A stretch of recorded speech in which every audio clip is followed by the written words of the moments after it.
Happy Earth Day, everyone! Happy Earth Day! Woohoo! Yeah! So they made a movie about your life? If we got rid of single-use plastic, we'd eliminate 50% of all plastic. So there's probably like microplastics in every cell of every living thing on Earth. I actually wrote about a 60-page report called Babies versus Plastics, and it's going over basically all of the health issues. It's a meta-analysis of all the health issues related to plastic, microplastic, and its additive chemicals. I got inspired to join this field, the environmental field at a pretty young age because of teachers teaching me about Earth Day and teaching me about the importance of our environment. Earth Day, how did that come about? Why was it April 22nd? Hello and welcome to Sean White's Solar and Energy Storage Podcast. It is Earth Day, of course, because we just wished you happy Earth Day, and we have Aidan Charron here. And Aidan is the Associate Director of Global Earth Day at earthday.org. Welcome, Aidan. Thank you so much for having me. I really appreciate it. So are you the one that invented Earth Day back in, when was it invented? Was it BC or AD? That would be AD. So our founder, Dennis Hayes, who I've had the privilege of meeting with and had the privilege of working with, is still very much involved, but he was the founder of Earth Day 55 years ago in 1970. 55 years ago. Is he still working with earthday.org, or is he like really old or anything like that? He still works with us pretty heavily. He's currently our board chair emeritus, but our president, Kathleen Rogers, is constantly on the phone with him, still working on plans and things. He's provided a lot of guidance this year, especially around renewable energy and solar energy in particular. So he's still a driving force with us. All right, solar energy. And I'm so glad that you guys did this so we don't have to worry about climate change anymore, right? Unfortunately, we do. Unfortunately, we're going backwards in some cases, but I think the renewable energy field is still one that we can latch onto and one that's still going to grow despite what certain members of the government say. All right. So what are you guys doing for climate change?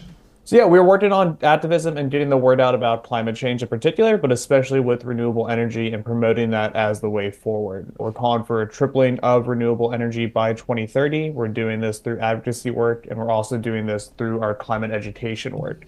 So trying to introduce climate and discussions around climate and the science of it, not just in your science classrooms, but also in your literature courses, your gym courses, your math classes, to say like, hey, you're part of this planet, you're part of this climate, you should know about it, you should know how to mitigate any of the bad effects of it, and you should be prepared for when you're moving on beyond your education. So when you say triple by 2030, when did you guys start saying that? We started saying that back in August of 2024. Actually kind of a big difference, because if you go back to August to now, you're talking like a half a year, something like that. And that could be already 50% increase in the amount of solar and renewables going into the world. It's crazy how fast renewables are increasing. And it's like whatever the estimates seem to be, that we seem to pass them, all thanks to earthday.org. Not all thanks to earthday.org. We're the intro to the environmental movement, but without the scientists and without the solar and the renewable energy groups, we wouldn't be able to do our work. But we go for the tripling of renewable energy generation in the world by 2030, which may sound really far-fetched, but like you said, it's such a growing market, and we have countries popping up all over the place that are leading that charge in moving towards renewables. So when we go back to like 1970, when Earth Day was founded, what was Earth Day all about back then? I mean, 1970, I don't know if we were really talking a whole lot about climate change. It might have been more like pollution and stuff like that. Yeah, so the main focus of the original Earth Day wasn't to be this gigantic movement that it turned out to be. Gaylord Nelson, a state senator from Wisconsin, was tapped to try to do teach-ins across the United States in order to promote environmentalism within schools, at least, or talk about the dangers of a polluted environment. Dennis Hayes took it and ran with it, and he was able to get, I think it was 20 million people out of, it really kicked off too with the Santa Barbara oil smog, the massive amount of air pollution, water pollution, really kind of kicked into people's heads like, hey, we're part of this. I would like to be able to see 10 in front of me, or I would like to be able to drink the water coming out of my tap. So he started it, pushed for it, originally teach-ins, and then people just picked it up and ran with it. That's pretty awesome. So, Earth Day, there's a lot of different controversial things going on in the industry and things like that.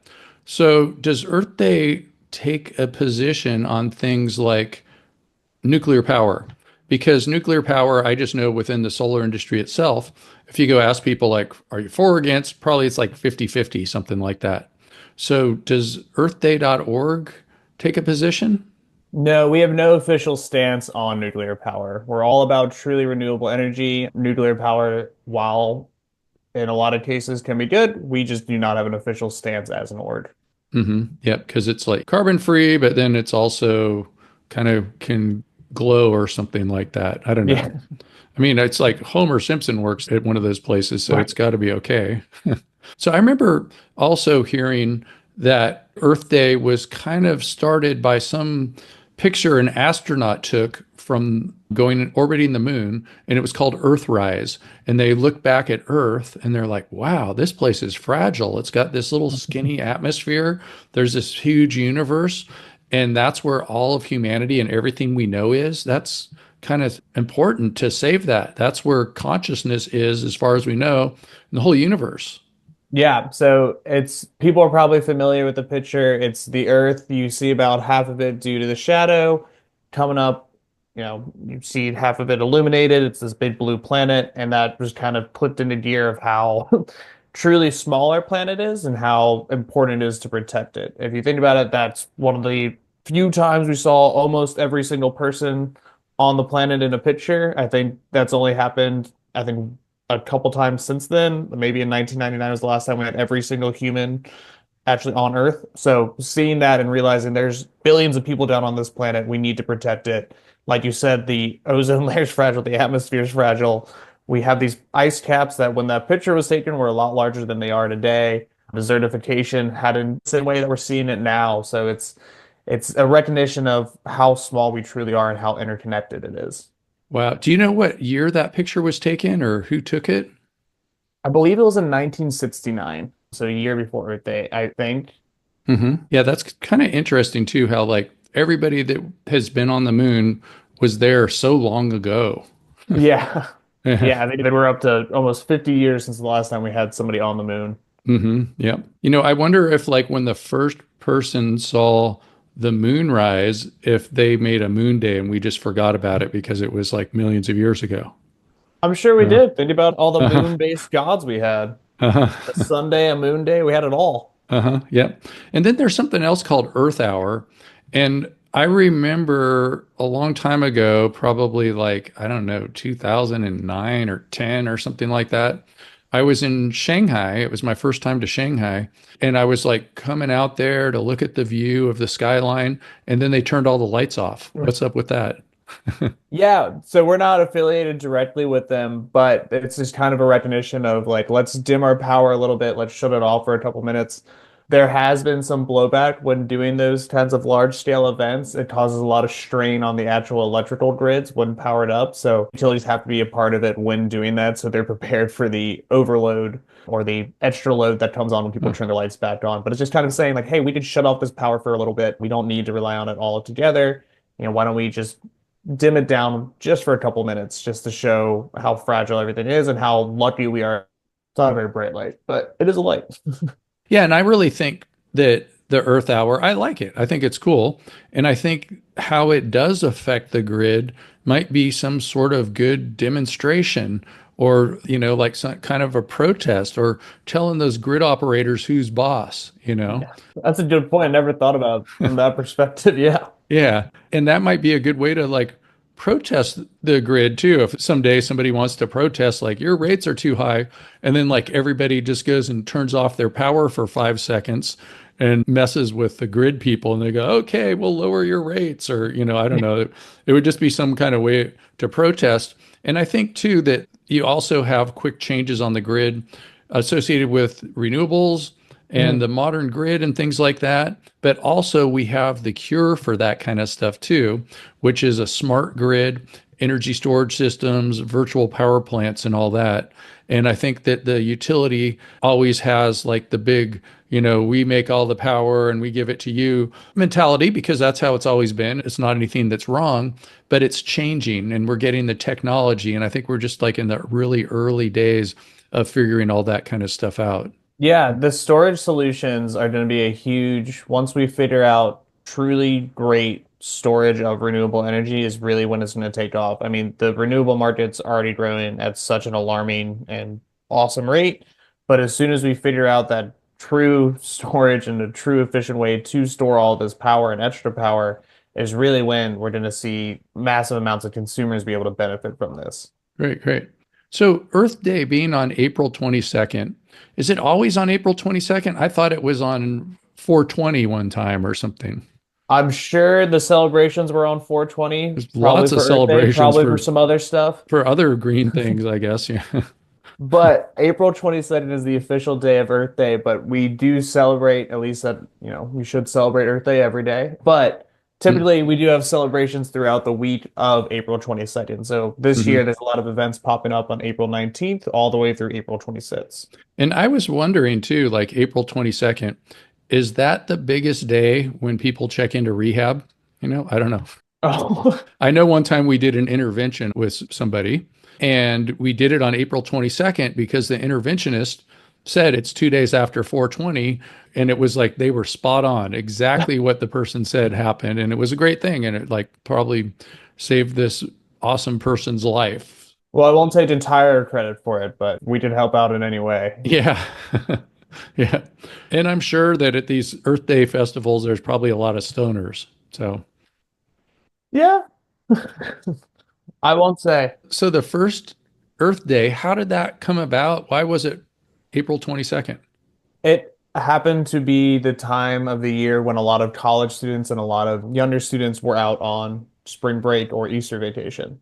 Oh, So it was just a time when students weren't going to be in the classroom, and it was a day to get them activated and a day to get them to do something outside of the classroom where we knew, or Dennis knew, not myself, a little bit older than me, knew that that's the day the most people can get engaged. April, the weather's also nice. It's harder to get people out on the streets to talk about subjects when it's freezing cold out. We can do it, but people prefer that nice weather, and April's the perfect time for it. perfect. Yeah. Oh, and I didn't realize like Easter vacation has something to do with it.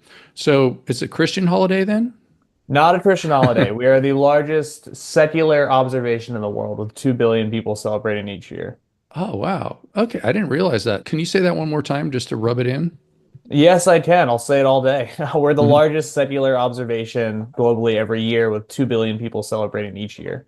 Largest secular observation. Observation, holiday. We don't try to call it a celebration. It's more of a commemoration for the planet. So, okay, great. And do people anywhere get the day off for Earth Day?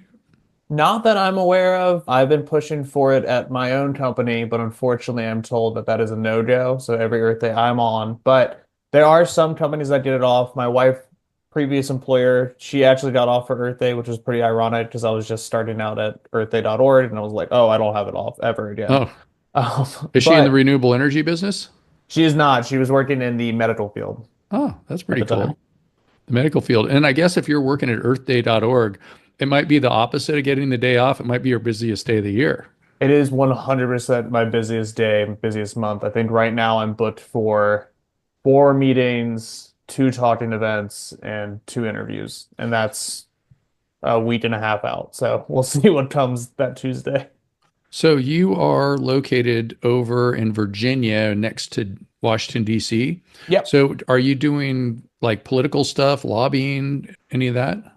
So we are a 501(c)(3), so we don't do any lobbying. We do advocacy, nonpartisan advocacy work. We'll be out on the National Mall for a small event April 19th, just to kind of walk around, talk to people about renewable energy and the energy sector. And then we have celebrations going on in New York, as well as all over the United States and all over the globe. I'm trying to get involved in the politics a little bit, but from that nonpartisan point of view, just pushing like, hey, renewables are good for your health. If the planet's healthy, people are happy, we can get them to vote for you. So can people go to earthday.org and look for different events that are all over the world celebrating Earth Day? 100%. We have, straight to earthday.org, scroll down a little bit, a map will pop up showing events taking place in your community. If you have an event going on, you can add it directly to that map. It's open for anybody to add their events. If you'd like it to be a private event, don't add it to the map, but please do let us know about it using hashtag Earth Action Day if you post about it, and also just tag us on all the social things. It may sound a little silly, but at the same time, it shows that people are out there doing something and you're lending your voice to a huge amount of voices. Do you know about SF Climate Week? I do actually. Hmm? We were trying to be in attendance there, but it was moved around a couple of times. We're trying to get our president to be in attendance, but unfortunately, she had a prior engagement over in Italy. And then Dennis Hayes, we thought about trying to get him there, but he's got a prior engagement in Santa Barbara, California. So unfortunately, none of us were able to make it. But we will be attending some events for DC Climate Week, actually. Well, as of the release of this recording, Al Gore has just spoken yesterday, Oh, yeah, SF Climate Week, we saw that. which is pretty awesome. And what's it like knowing Al Gore personally, having dinner at his house, having him on speed dial and stuff? I'm not quite at that level. Maybe my boss is. Uh-huh. She keeps it pretty tight-lipped at how close she is with these people. No, but she's met them outdoor a couple times, John Kerry a few times. I've had the privilege of meeting people that worked for different governments at different capacities and kind of running into them. At one point, our U.S. State Department, I had them on for a panel. They weren't happy with the questions I asked them. So, you know, just depends. What were the Depends on the questions? day. I asked them why they're not doing enough around plastic pollution and negotiations around a global plastics treaty. They're like, well, we're doing all we can. I was like, not enough. So I kept Hmm. pushing them. Okay, well, good for you. And yeah, so Al Gore, he also, his main thing since he was president, since he was almost elected president by a hanging Yeah. Chad, he started an organization that educates people on climate change, and it's called the Climate Reality Project. And I went through climate reality leadership training Mhm. in Durban, South Africa. I was there for a solar conference, and my brother lives there. And so I got in a picture with Al Gore. But there was a bunch of us in that same picture, but you can see like my face and his in the same shot. You've gotten closer than I have then. Okay. Yeah, and I remember that I was sitting at this table with this guy that had this drum organization in Africa, and everybody was like, they were like, look under your table, and everybody had a drum under their table at this, like, like thousands of people, and we all pulled up these drums, and we were all like banging on drums and stuff. So that was kind of a neat experience that I had there. I think my closest experience to that is I was in Sharm el-Sheikh, Egypt for COP Oh, Conference I of was Parties there. 27. Yeah, Oh, were you? Yeah. yeah. And as I was entering the restroom, John Kerry was leaving the restroom, and Uh-huh. I waved hi, and he gave me a nod and a quick before he walked away. And he's like 6'5". I Uh-huh. consider myself tall, and he was just towering over me as he was exiting the restroom. And I was like, hi. And he Uh-huh. just ignored me and kept going, but totally understand. Oh, that's pretty cool. Yeah. Yeah, I was there at that same conference. So that was pretty cool. It was the COP27 conference in Egypt on the Sinai Peninsula, which officially, geologically, is Asia, which is kind of weird. So even though it Oh, was yeah. in Egypt, which everybody thinks is Africa, it was on that Sinai Peninsula, right across where that cool guy walked across water or whatever that was, split the sea, all those things. I was trying to do that. It's really difficult. Wasn't working out. Yeah, Yeah. that's all I did for my day off. Just the Uh, one day I had off in the middle of that 2 week conference. It just like just hold a wasn't stick doing and it go for me. like, come on, go apart. See? It was pretty big sea. It was like I was trying to visualize like how much water that would have been to move out of your way and all that kind of stuff. Or at least from where I was over on the kind of like it's the southern tip of the Sinai Peninsula. But anyway, I saw John Kerry there too. I was just like walking around and there he was. I guess he was giving a speech at some booth, just Yeah, like informally just standing there making some announcement about what the Biden administration was going to do for climate change. And I was like, wow, that's John Kerry. I remember I'm somewhere I even have the recording of it. And it was just kind of weird to just be like walking at a trade show by a booth and John Kerry, who, ran for president and all that kind of yeah, stuff, he was just right there. So, yeah. uh, It was my first time traveling for work and my first trip with earthday.org actually. So it was a pretty big moment for myself just to be able to be like, whoa, I'm at the same place as this Uh-huh. giant in the environmental field. Yeah, and it's kind of weird. The COP, it's like I'm kind of split about the COP conferences. Like, I think it's good, even if it doesn't work, where people are there trying and they're opening the conversation and stuff like that. But then something isn't right about it that needs to be fixed. And they Yeah. just need more people like you and I showing up at those things and advocating because like at that conference, it was in Egypt. It's like an oil company. They had an oil guy in charge of the whole conference. And I think they did it again. I think the next one they had an oil guy in charge of the whole conference. So it's like, what's up with that? Why are they putting oil guys in charge of the climate conference of the COP, which stands for Conference of Parties, and people are more familiar with the Paris Accord or the Paris Agreement, and that was done at one of those COP conferences, COP.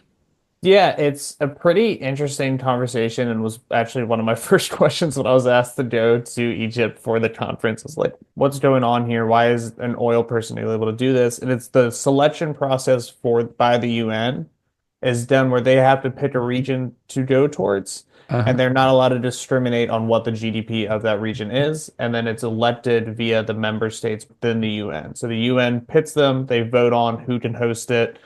That sometimes means it's going to be a country that's run completely on fossil fuels, such as Egypt or Dubai, or I'm sorry, the United Arab Emirates. So it just totally depends on that. I disagree with that practice. I think we Uh-huh. should be promoting more sustainable. This year, just in Brazil, hopefully we don't see that same amount of greenwashing or that same like, oh, the oil companies are fine. They're allowed to participate in all of these things. So it's a difficult thing, but if we want the whole world to be involved, we have to include them at least in the conversation. Doesn't Mhm. mean we're agreeing with them, but we need to be able to point at them and say, you need to stop this. Yeah. If you want to be at this table, you got to stop it. Yeah, and then the other thing that was kind of strange about that was that those two countries, Egypt and the UAE, even though like I love going to those places, beautiful people and all that kind of stuff, they don't have democracy. They don't have free speech. And they were having little protests inside, what is it, the blue zone? Yeah. And so the blue zone is the area that's harder to get into. And so there was like these little protests going on inside of the blue zone, but there was nothing outside. And then the other thing that was kind of weird, like just freaky, was outside in the desert, like there's all these hotels that you stay at. There was guys standing there looking like they're in the Matrix movie with like a little earphone in and a full-on black suit, and it's like super super hot in the desert, and they're standing. I figured it was like every 500 meters, like they were just sort of measured out there in the Mhm. desert standing there. And I think that they were worried maybe about political dissidents or something like that because like they had a lot of politics going on in Egypt. They had the Arab Spring, and then Yeah. there was like they got rid of the old guard, and then they had some elections, and then they ended up with a military dictatorship after that. I can't remember exactly. I think they had elections, Muslim Brotherhood, and then after that there was a like sort of like a coup, I think. Does that sound right? I'm not 100% sure. And so that was kind of weird. And then Dubai, you said it's part of the UAE, the United Arab Emirates, which also includes, I believe, 7 different places. And mostly it's Dubai and Abu Dhabi are the more famous ones. Yeah. But they are very rich. So they keep the people very happy. But they are run by guys that could do off with their head if they wanted to, Yeah. But fortunately, they don't want to. And generally, a lot of people that I met there do like their government. Most people that live there don't have the rights that the people that live there might have because most of the people there, I think like half the people in that area of the world are from India and a lot of people from the Philippines and North Oh, interesting. Africa. And like people from all over the world live there. And it's a minority are actually the citizens that are from Oh, there. wow. I didn't realize that. Yeah, which is kind of weird. But then these like kings and sheiks and all that, or whatever you call them, the people that rule, they live the life. Like when I get Yeah. reincarnated, I'm gonna be one of those guys, and then I'm gonna join earthday.org. Well, if you're part of an oil company, you can't join us, unfortunately. This includes oil nations. Okay. If you're a member of government trying to join us, please try to back off the oil a little Well, bit. if I was reincarnated, I would like stop pumping that stuff out of the Well, ground, there you go. then Then you I can would drop join them. There you Earth. go. They do a lot of good things over there. Like they have a organization called Masdar. I did a class for Mhm. them, and they're developing all these huge solar projects. I saw like about a gigawatt over there. So they're doing a ton of good stuff. Even though largest oil nations are recognizing that the only path forward is going to be renewable energy. Oil is a finite resource. Eventually, we're going to hit a point where it's going to be more expensive to extract it than it is to use it. So we got to make the shift now before it hits that price point. Yeah, maybe the good purpose for all this oil, we need to just save it because we can use it to make polymers like the back sheets of the PV modules or the MC connectors, like plastics and the sealants, all those things. They're like petroleum derived. And then that way Yeah, we're not burning it either. yeah, we're trying to move away from plastic. We actually, if you look at the amount of plastic we've produced in the world since we've had plastic in the 1920s, we've produced enough plastic to last us lifetimes over. So I think the bigger question about the plastic we currently have is to figure out like how to make it more reusable. Currently, the recycling rate of plastic is about 9% globally. And Gee. I'm sorry to nerd out on this one. Our theme last year was all about plastic. I led our plastic campaign, negotiated at meetings on plastic or against plastic. But yeah, if we did figure out a more circular use of plastic and make it more durable and reusable, that should be what we should be doing instead of keep pumping out new virgin plastics. Yeah, I've heard that like a billion years from now, there's going to be some archaeologist from some Yeah. other civilization that's going to come here and they're going to look at the layers of the Grand Canyon and they're going to see this little layer where we were and they're going to call it the Plasticine Yep. from where all the plastics are. Yep, we left the Anthropocene Uh-huh. straight into the Plasticine, and Yeah, who anthro knows means what's next. people. Yeah, so yeah. Yep. So I guess they're kind of the same thing now. The Anthropocene includes the Plasticine, I guess, because the Anthropocene Yeah. started, whatever it is, a million or so years ago when, there were the first humans, whatever you decide is a human. But yeah, there's all those plastics, and there's been a lot of talk about microplastics. Do you Mhm. have some good things to talk about? Like good talking points, I should say. Not Yeah. that it's good for you. Just a little announcement here. SF Climate Week, that's San Francisco Climate Week, has celebrations all week. And it's no coincidence that that is the week of Earth Day. On Friday, if you happen to be in the area, or you can take your electric jet, check out the NorCal Solar second annual 50th anniversary party at Port Labs in Oakland. Is also Bill Brooks' first annual 60th birthday party, and we have some star speakers there, including Bernadette Del Charo, who's the past president of CALSA, and Brad Heavner, who is the present president of CALSA. That's the California Solar and Storage Association. Want to find out more? Just go to norcalsolar.org and click the events tab. There you can sign up. SF Climate Week. There's also all kinds of other events. Make sure to check it out. Yeah, I actually wrote about a 60-page report, and it has a bummer name, and it is a bummer topic called Babies versus Plastics, and it's going over basically all of the health issues. It's a meta-analysis of all the health issues related to plastic, microplastic, and its additive chemicals, and kind of breaking that down and breaking down the scientific research and putting it into more layman terms. My benchmark for that is, I'm not a PhD, I'm not a doctor, but I can be effective at communicating to somebody like my dad who has no interest in my work. He's a brewer in North Carolina. He owns a brewery, doesn't pay Cool guy. attention until I throw it at him. He is a cool guy, but I'll go to him and be like, "Do you understand the point I'm trying to get across here when I mention this plastic stuff?" So we basically wrote a whole report. Plastic has a lot of issues, but the bigger issues with plastic too is the amount of chemicals going into it.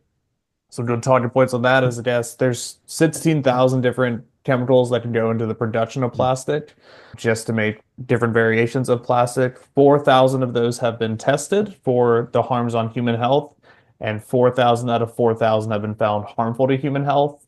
And the other 12,000 are just kind of question marks as to what effect they have on people. The other issues with plastic, currently it's about 3.8% of global greenhouse gas emissions, but as we progress away from fossil fuels, like you said, the industry is going to see that and kind of latch on to making plastic instead of petroleum as fuel. So we're going to see that growth in the plastic rates unless we kind of mitigate it down with something called the Global Plastics Treaty, which we are on our technically our sixth round of negotiations starting in August.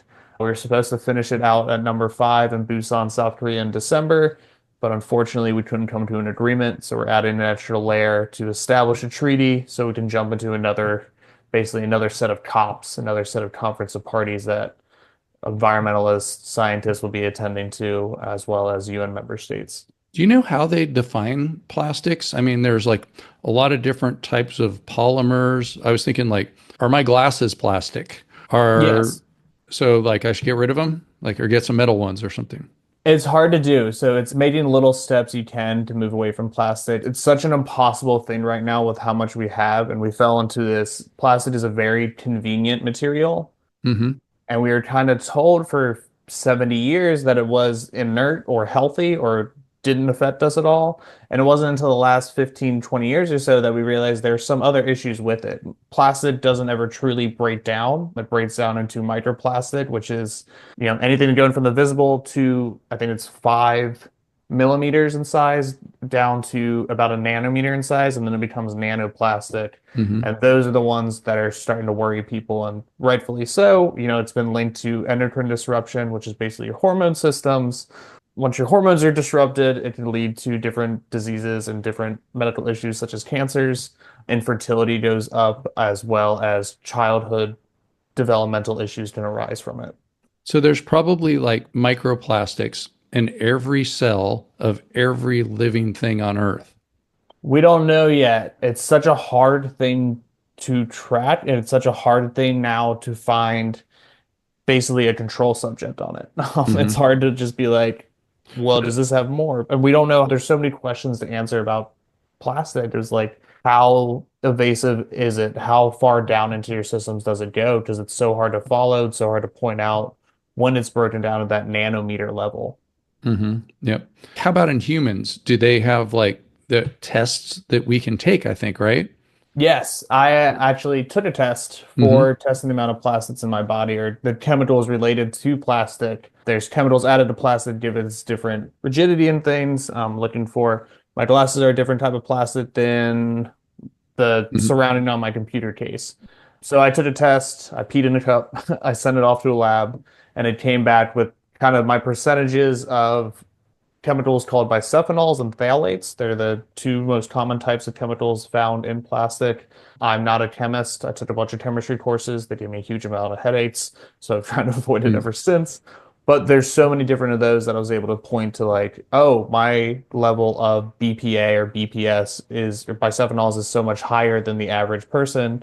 Able to track down why that is, and it's like it could be a whole host of things. It could be the water pipes leading to my apartment building at the time. It could be the flooring that I'm walking on, throwing up microplastic particles into the air.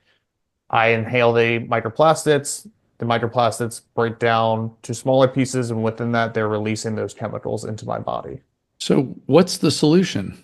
The solution is a hard one. It's basically we have to cut production of plastic. We have enough plastic to last us generations over until basically the end of time. We don't need to produce anymore, and that's the first step. The second step is kind of limiting the amount of chemicals that can go into the production of plastic. Like I said, there's 16,000 different ones. So many of them are unidentified. And so we need just a set list of the ones we can use and the set list of ones we can track in order to better regulate them and make sure that they're not going to be harming human health or the harms are mitigated to a point. And I know that there's like plastics that they can make out of corn or plastics that biodegrade easier. Are those ones better? Or I think with chemistry, though, you could probably make bad plastics out of good things. Yeah, so the jury's still out about alternatives to traditional plastic. Traditional plastic being coming from fossil fuels and petroleum. Fossil fuels and petroleum is an organic material at one point.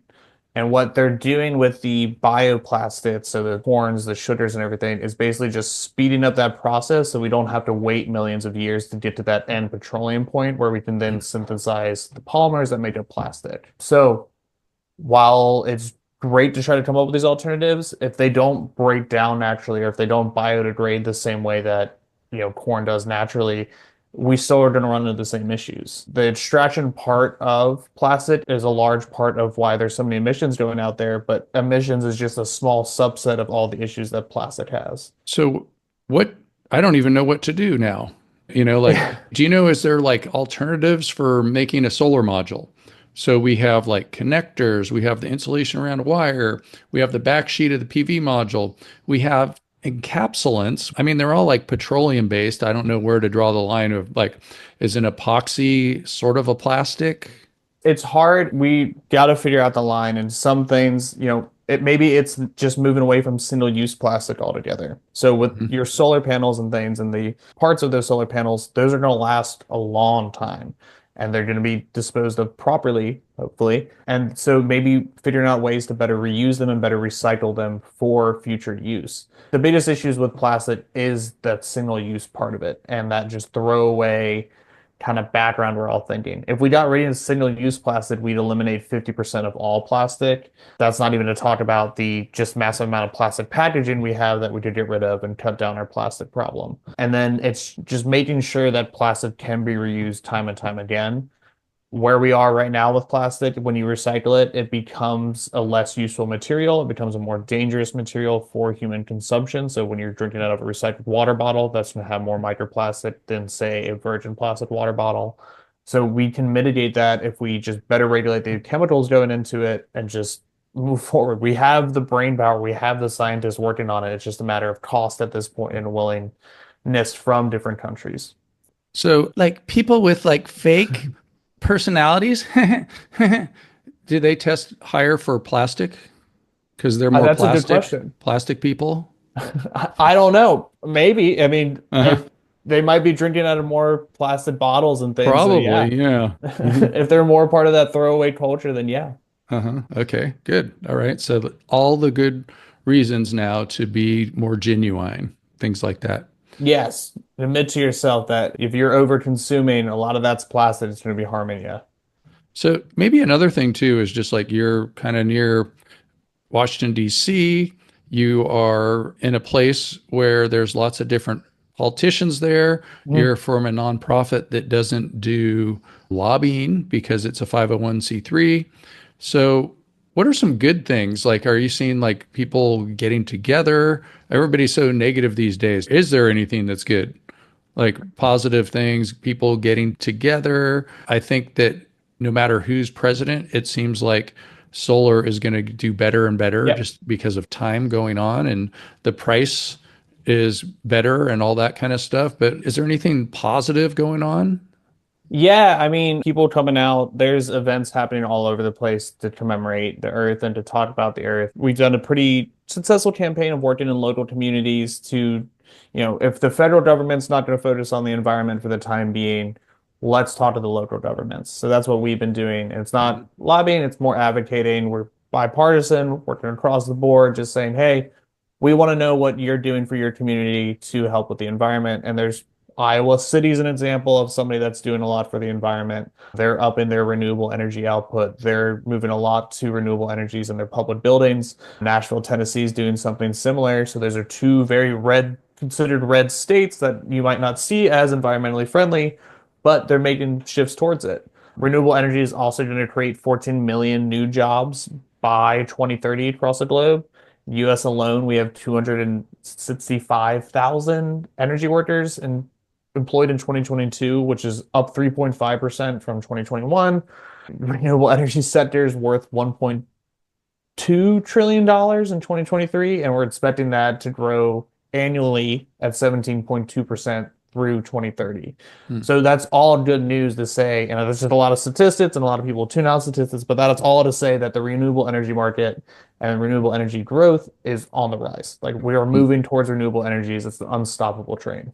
Yeah, like one of the things that I remember from being at that COP conference Mhm. in Egypt was that a lot of what was going on with the protesters didn't have as much to do directly with climate. And there was other like great issues like equality, Mhm. diversity, equity, inclusion, all that kind of stuff.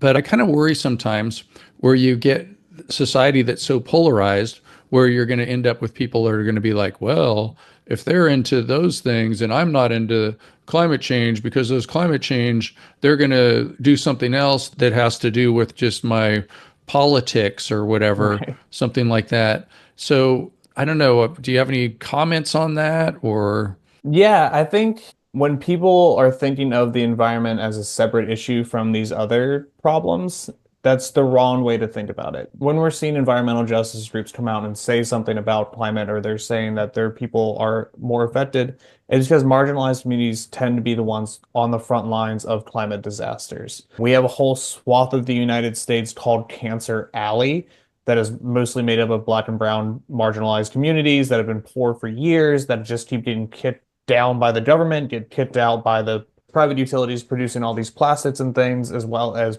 processing petroleum. So, while it may seem like a separate issue, it is tangentially, it's connected right there. It's Mm-hmm. connected there. Like Yep. it's mostly affecting these marginalized communities, which you may not want to hear about or Uh-huh. you may want to try to ignore, but we can't. Eventually, it's going to affect you in the same way. So, Even where I live, there's some refineries in a town called Richmond that once in a while they catch on fire. And just when I go over there, I can kind of see a haze and I could smell something's a little bit different. yeah. And there's people that live there. And I know a friend of mine that lived there that passed away. I don't know if it had anything to do with that, but it could have, or maybe been a contributor. And then where I live, I'm not right next to a refinery. Mhm.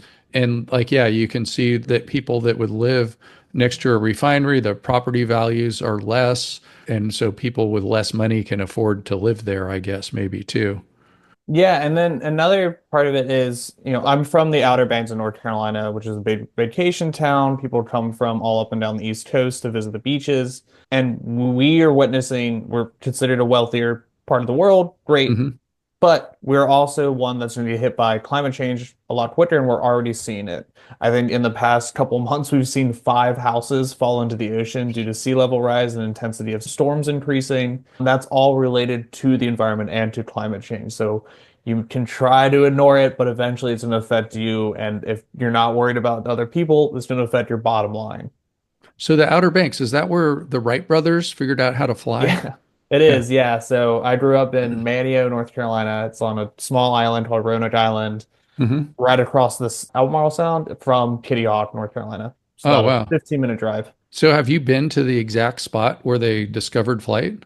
I have. My dad actually was a pilot growing up, or a pilot up until 95 before my parents opened up a restaurant and he was tasked to help run that. So we got all the education as often as possible, and we're taking the Wright Brothers Memorial, taken through the museum a few times, and then I have a somewhat encyclopedic knowledge, less so than my brothers, because I went the other direction. I got really into scuba diving rather than flying, but my older brother's an aerospace engineer now. My younger brother's really into history, so just kind of recite Hmm. off all the historical facts around the Wright brothers and flight generally. All right. So, like, when you were there, did you do what I would have done if I could ever go there?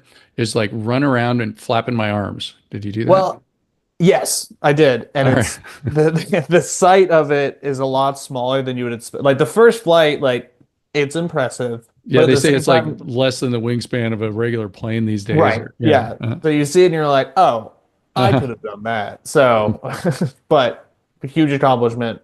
Kudos to the Wright brothers. But yeah, it is smaller than you expect the first time you see it, for Yeah, sure. they figured out something called lift, Yes. Yeah. Lift and Bernoulli's motors. principle. Yep, pretty cool. Yeah, I remember one time I was out there in North Carolina and I doing a class and I was like, "Oh, what would it take to get there?" But it seemed kind of difficult. I can't remember the details. Yeah, so if you're out in probably you're out in Raleigh, I imagine, or the Triangle area, or Yeah, maybe you're perhaps. out in the Yeah. mountains. It Yep. can be anywhere. If you're going to Raleigh, it's like 3, 4 hours. And then if you want to hit the mountains, it's about 8 hours. So it's Yeah. a three distinct regions throughout the state. And can you drive there or do you need to take a boat or something You or can plane? drive there, contrary to popular belief from the TV show Outer Banks that's on Netflix. Uh-huh. Do not need to take a ferry. There's plenty of bridges. So they made a movie about your life? It was really funny when the show came out. People were like, "Is that what it was like to grow up there?" And I'm like, "Not at all." Uh-huh. I did not get to go on a treasure hunt. I did not have a some weird tribal beef with another wealthier community across the water. Yeah, one of the things that I kind of relate to the Wright brothers and the solar industry is inventions. So there's a lot of people making inventions like, ways to mount your PV systems and things like that. Mhm. And I've seen a lot of people copy their inventions. And so one of the things that happened with the Wright brothers is everybody copied them. The coolest invention there ever was, flight. You can't beat that very easy. And they spent the rest of their lives in court. And so I kind of worry that some people that I know are going to end up doing that themselves. So it's kind of tricky. Yeah, it is. That's really interesting that you say that because it's something my dad always told us is like, if they weren't just so caught up in trying to protect their trademark, we don't know what kind of progress the Wright brothers could have made Yeah. towards flight. Like they came up with the idea, people ran with it, but they're so honed in on their glider that people were able to surpass them. Yeah. Yeah. And it's probably all the fault of those attorneys, I guess. Yeah. Yes, yes. Always Huh. blame the lawyers. I'm Yeah. just kidding. Both of my bosses are lawyers. Okay. I love lawyers.